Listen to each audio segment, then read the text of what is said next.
নমস্কার, আমি পাপিয়া। টাইমস 14 বাংলায় আপনাদের সকলকে স্বাগত। শুরু করছি আজকের দেশ বিদেশ।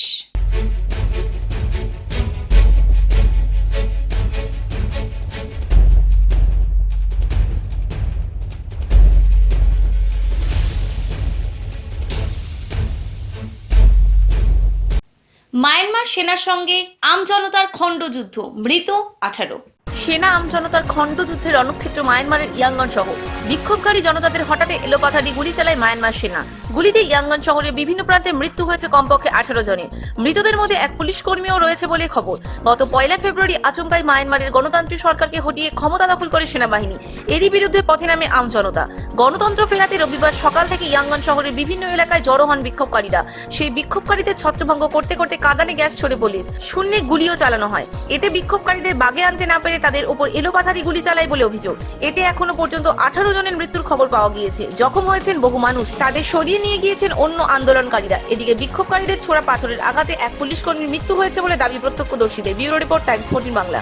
মায়ের মতো পরিণতি হতে পারত, সাক্ষাৎকারে এমনই আশঙ্কা প্রকাশ করলেন প্রিন্স হ্যারি। মায়ের মতো পরিণতি হতে পারত। ডায়ানার মৃত্যুর ঘটনাকে উল্লেখ করে এক সাক্ষাৎকারে নিজেদের সম্পর্কে এমন আশঙ্কার কথাই বলেছিলেন প্রিন্স হ্যারি। সাক্ষাৎকারে বলা সেই আশঙ্কার কথাই সামনে আসে রবিবার, যা নিয়ে শোরগোল পড়ে গিয়েছে। গত বছরই রাজকীয় দায়িত্ব এবং কর্তব্যের বাকিংহাম প্যালেস ছেড়েছিলেন হ্যারি এবং স্ত্রী মেগান। তারা ক্যালিফোর্নিয়ায় গিয়ে ওঠেন। মেগানকে পাশে বসিয়ে সাক্ষাৎকারে হ্যারি বলেছেন, আমি যথেষ্ট খুশি যে মেগানকে পাশে বসিয়ে এই সাক্ষাৎকার দিতে পারছি। তার মায়ের যে পরিণতি হয়েছিল সেই বিভীষিকাময় ঘটনাকে পরিকল্পনা করতেও তার কষ্ট হচ্ছে, সেটাও জানিয়েছেন হ্যারি। রাজপরিবার ছেড়ে বেরিয়ে আসা একটা কঠিন সিদ্ধান্ত তো বটেই, তবে তারা দুজনে যে পরস্পরের জন্য বাঁচতে পারছে সেটাই অনেক বলে জানান Harry. Bureau report, Times 14 Bangla. গবেষণায় নকল করিনি, এমনটাই দাবি করলেন ঢাকা বিশ্ববিদ্যালয়ের শিক্ষিকা।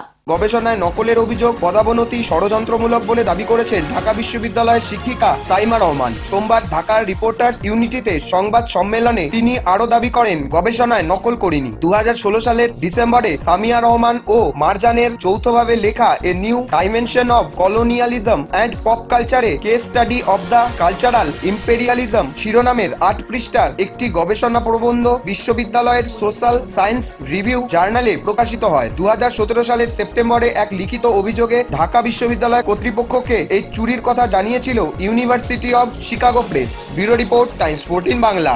কঙ্কালের হ্রদ, রহস্যের কিনারা করতে নাজেহাল বিজ্ঞানীরা। হ্রদে কি থাকে? জল। হ্রদ যদি উচ্চ অঞ্চলে হয় তবে বরফও থাকতে পারে, ব্যাস আর কি। কিন্তু তাই বলে কঙ্কাল? হ্যাঁ, তেমনই ঘটনা ঘটেছে ভারতের উত্তরাখণ্ডের হিমালয় অঞ্চলের ত্রিশূল পর্বতমালায়। এই পর্বতমালায় রয়েছে একটি হ্রদ। এই হ্রদটিতে পাওয়া গিয়েছে কয়েকশো কঙ্কাল। লেকটির নাম রূপকুণ্ড লেক, কিন্তু হ্রদটিতে রহস্যজনকভাবে মানব কঙ্কাল মেলায় সেটির নাম হয়ে দাঁড়িয়েছে কঙ্কাল হ্রদ। রূপকুণ্ড সমুদ্রপৃষ্ঠ থেকে 16,500 ফুট উপরে। এই হ্রদটিরই চারপাশে এবং হ্রদের বরফ স্তরের নিচে মানুষের কঙ্কাল মিলেছে। এটি প্রথম প্রকাশ্যে আসে 1942 সালে। ব্যাপারটি আবিষ্কার করেন ওই অঞ্চলে টহলরত এক ব্রিটিশ বনরক্ষী। আশ্চর্য হলো, তারপরে 50 বছরেরও বেশি সময় পেরিয়ে গেলেও ভেদ হয়নি কঙ্কাল রহস্য। নৃবিজ্ঞানীরা বিষয়টি নিয়ে দীর্ঘদিন গবেষণা করেছেন। বছরের প্রায় পুরো সময়টাই দেহাবশেষগুলি বরফে জমাট থাকে। বরফ বলতে শুরু করলে ভেসে ওঠে কঙ্কালগুলি। এখনো পর্যন্ত হ্রদ থেকে 800টি কঙ্কাল পাওয়া গিয়েছে। Bureau report, Times 14 Bangla.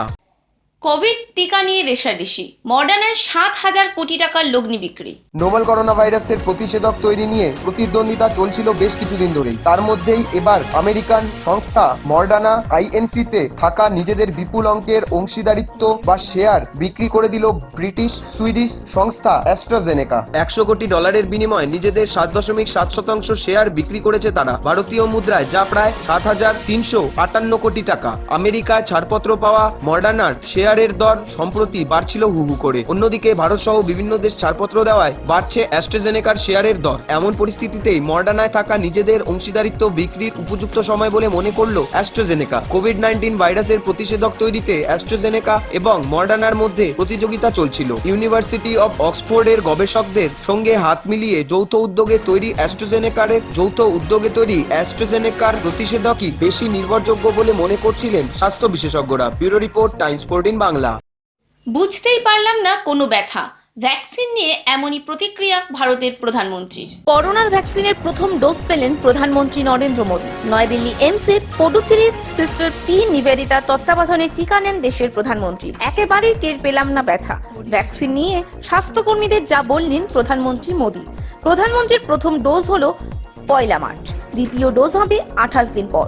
প্রধানমন্ত্রীকে ভারত বায়োটেকের কোভ্যাক্সিনের প্রথম ডোজটি দেওয়া হয়।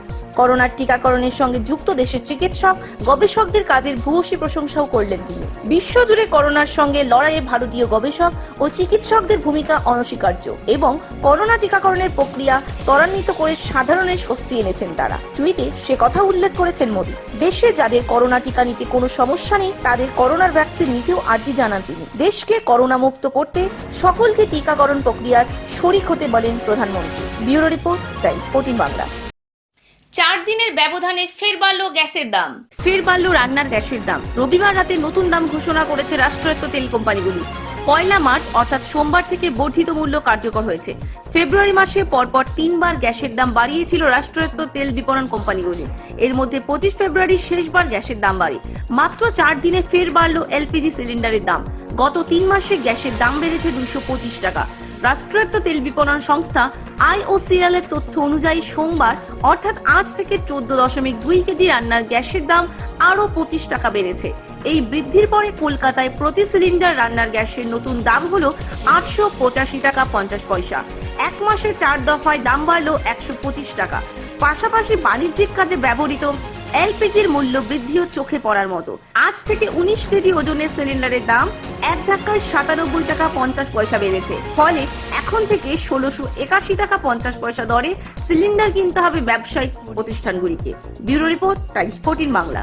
অযোধ্যায় রাম মন্দির তৈরির জন্য দেশ জুড়ে টাকা উঠল 45 দিনেই 2100 কোটি। অযোধ্যা রাম মন্দির নির্মাণের জন্য দেশ জুড়ে 2100 কোটি টাকা ইতিমধ্যেই সংগ্রহ করা হয়ে গিয়েছে। রাম মন্দির নিধি সমর্পণ প্রচারের ইতি ঘোষণা করে শনিবার একথা জানিয়েছে অর্থ সংগ্রহের কাজ করছেন এমন বিভিন্ন সংগঠনের প্রতিনিধিরা। বিশ্ব হিন্দু পরিষদের পশ্চিমবঙ্গ সংগঠনের পক্ষ থেকে সম্প্রতি জানানো হয়েছিল রাজ্যে অর্থ সংগ্রহের লক্ষ্যমাত্রা স্থির করা হয়েছিল 50 কোটি। গত 17 ফেব্রুয়ারি সেই লক্ষ্য পূরণ করেছে পরিষদ। তখনই দেশ জুড়ে সংগৃহীত অর্থের পরিমাণ 1,500 কোটি টাকা ছাড়িয়ে গিয়েছিল। মার্চ 1 সেই সংখ্যাটা বেড়ে দাঁড়ালো 2100 কোটি টাকা। মূলত বিশ্বের হিন্দু পরিষদের নেতৃত্বে গত বছর মকর সংক্রান্তির সময় এই অর্থ সংগ্রহের কাজ শুরু হয়। দীর্ঘ সময় ধরে চলা এই কাজকে এক অসাধারণ অভিজ্ঞতা বলে বর্ণনা করেছে পরিষদ। Bureau report, Times 14 Bangla. বিধানসভা নির্বাচনের প্রস্তুতির মাঝেই 31 মার্চ পর্যন্ত লকডাউন তামিলনাড়ুতে। তামিলনাড়ুতে বিধানসভা নির্বাচনের প্রস্তুতির মাঝে লকডাউনের সময়সীমা বাড়িয়ে দেওয়া হলো 31 মার্চ পর্যন্ত। অর্থাৎ এই রাজ্যে অফিস, দোকান এবং ইন্ডাস্ট্রিয়াল ও কমার্শিয়াল সংস্থাগুলি আলাদা আলাদা সময়ে কম সংখ্যক কর্মীদের নিয়ে কাজ করবে। করোনার বিধিনিষেধ না মেনে চললে কড়া পদক্ষেপ নেওয়া হবে বলে রাজ্যের তরফে নির্দেশ জারি করা হয়েছে। রাজ্যের মানুষকে মাস্ক পরতে এবং সামাজিক দূরত্ব বজায় রাখার আবেদন করা হয়েছে সরকারের তরফে। তামিলনাড়ুতে 6 এপ্রিল একটি পর্যায়ে বিধানসভা নির্বাচনের ভোট হবে বলে জানানো হয়েছে নির্বাচন কমিশনের তরফে। রাজ্য সরকারের তরফে 65 বছরের বেশি বয়সের ব্যক্তিদের এবং গুরুতর রোগে আক্রান্ত ব্যক্তিদের সতর্ক থাকার নির্দেশ দেওয়া হয়েছে। এর পাশাপাশি গর্ভবতী মহিলা ও 10 বছরের কম বয়সের বাচ্চাদের বেশি কিছু বিধিনিষেধ মেনে চলার পরামর্শ দেওয়া হয়েছে। সোমবার থেকে দেশ জুড়ে করোনা টিকাকরণের দ্বিতীয় পর্যায় শুরু হয়েছে। 60ঊর্ধ্ব ব্যক্তিরা ও গম্ভীর রোগে আক্রান্ত ব্যক্তিরা এই পর্যায়ে টিকা নিতে পারবেন না। Bureau report, Times 14 Bangla. মাত্র 18 ঘন্টায় 25 কিলোমিটার রাস্তা নির্মাণ করে বিশ্ব record national highway authority of ইন্ডিয়ার। মাত্র 18 ঘন্টার মধ্যে 25 কিলোমিটার রাস্তা নির্মাণ করে বিশ্ব রেকর্ড গড়ল national highway authority of India. সম্প্রতি একথা টুইট করে জানালেন কেন্দ্রীয় সড়ক পরিবহন মন্ত্রী নীতিন গডকরি। এক্ষেত্রে বিজয়পুর থেকে সোলাপুর 52 নম্বর ন্যাশনাল হাইওয়ের 4 লেন প্রজেক্টের একটি 25.54 কিলোমিটার সিঙ্গেল লেন তৈরি করতে সময় লেগেছে মাত্র 18 ঘন্টা। টুইটে কেন্দ্রীয় মন্ত্রী আরও জানান, এই দ্রুততম কাজের প্রচেষ্টা শীঘ্রই লিমকা বুক অফ রেকর্ডসে নথিভুক্ত হবে। রাস্তা তৈরির কাজের জন্য যুক্ত সকলকে আমার আন্তরিক অভিনন্দন।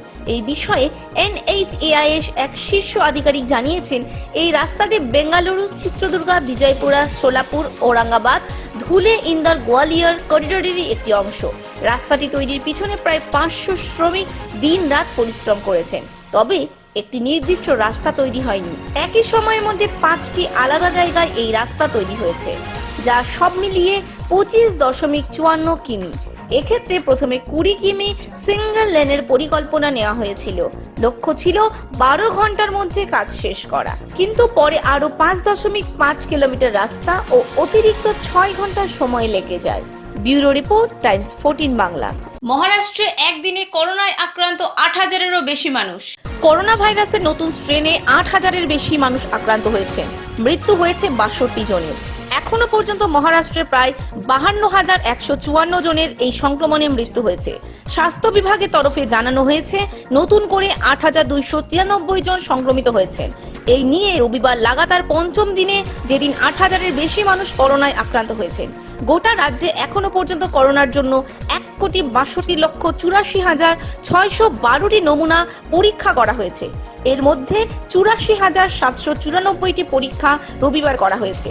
স্বাস্থ্য বিভাগের তরফে জানানো হয়েছে রাজ্যে 93.95% করোনা আক্রান্ত সুস্থ হয়ে উঠেছেন। মুম্বাইয়ে 1,061, পুনেতে 790, অমরাবতীতে 632 এবং নাগপুরে 796 জন নতুন করে আক্রান্ত হয়েছেন। করোনা আক্রান্তের সংখ্যা বাড়তে থাকায় মুখ্যমন্ত্রী উদ্ধব ঠাকরে রাজ্যের একাধিক শহরে নাইট কারফিউ জারি করেছেন। আবার কিছু জায়গায় উইকেন্ড কারফিউ জারি করা হয়েছে। রাজ্যের মানুষকে বারবার মাস্ক পরতে এবং সামাজিক দূরত্ব বজায় রাখতে পরামর্শ দেওয়া হয়েছে। Bureau report, Times 14 Bangla. মুম্বাইয়ে বিদ্যুৎ বিভ্রাটের নেপথ্যে চীনা হ্যাকাররা। ভারতের বিদ্যুৎ পরিকাঠামোয় হামলা চালিয়েছিল চীন। গত বছর মুম্বাইয়ে আচমকা ঘটা বিদ্যুৎ বিভ্রাটের নেপথ্যে ছিল চীনা হ্যাকাররা। সাউথ ব্লকের উদ্যোগ বাড়িয়ে এমনটাই বিস্ফোরক দাবি করা হয়েছে এক রিপোর্টে। সূত্রের খবর, সদ্য স্বরাষ্ট্র মন্ত্রকে একটি রিপোর্ট পেশ করেছেন কেন্দ্রীয় গোয়েন্দারা। সেখানে বলা হয়েছে 2020 সালে পূর্ব লাদাখে গালওয়ান উপত্যকায় রক্তাক্ত সংঘাতের পর থেকেই ভারতের বিরুদ্ধে হামলা শুরু করে চীনা হ্যাকাররা। তাদের নিশানায় গোটা দেশের বিদ্যুৎ সরবরাহকারী কম্পিউটার সিস্টেম। ভারতের পাওয়ার গ্রিডে ঢুকে পড়েছে প্রচুর ম্যালওয়্যার। ফলে মুম্বাইয়ের বিদ্যুৎ যোগান ব্যবস্থায় হামলা চালাতে সক্ষম হয়েছিল চীনা হ্যাকাররা। Bureau report, Times 14 Bangla. দেনার দায়ে জর্জরিত আমেরিকা।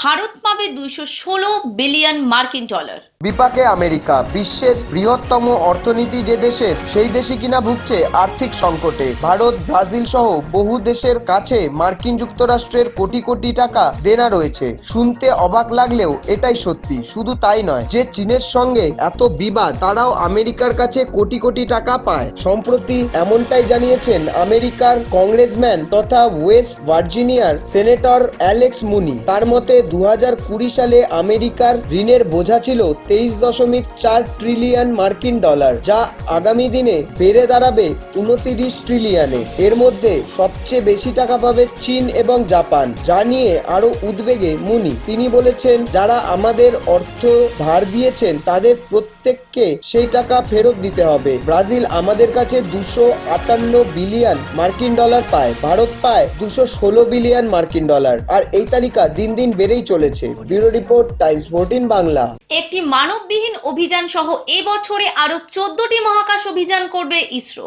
ভারতীয় মহাকাশ গবেষণা সংস্থা তথা ইসরোর চেয়ারম্যান কে শিবন রবিবার বলেছেন, ইসরো 2021 সালের জন্য 14টি মিশনের যোজনা বানিয়েছে, আর সেগুলোর মধ্যে এবছরের শেষে প্রথম মানবহীন মিশনও আছে। শিবন ব্রাজিলের আমাজোনিয়া 1 আর অন্যান্য 18টি উপগ্রহের সফল পরীক্ষণের পর এই কথা জানান। তিনি বলেন, আমাদের হাতে অনেক মিশন আছে। আমরা এই বছর 14টি মিশন লঞ্চ করব, 7টি প্রক্ষেপণযান মিশন আর 6টি উপগ্রহ মিশন। এর সঙ্গে বছরের শেষের দিকে আমাদের প্রথম মানববিহীন মিশন আছে। এটা আমাদের লক্ষ্য, আর আমাদের বিজ্ঞানীরা এখন এই লক্ষ্যেই কাজ করছেন। Bureau report, Times 14 Bangla. আজকের দেশ বিদেশ এই পর্যন্তই। চোখ রাখুন টাইমস 14 বাংলায়। নমস্কার।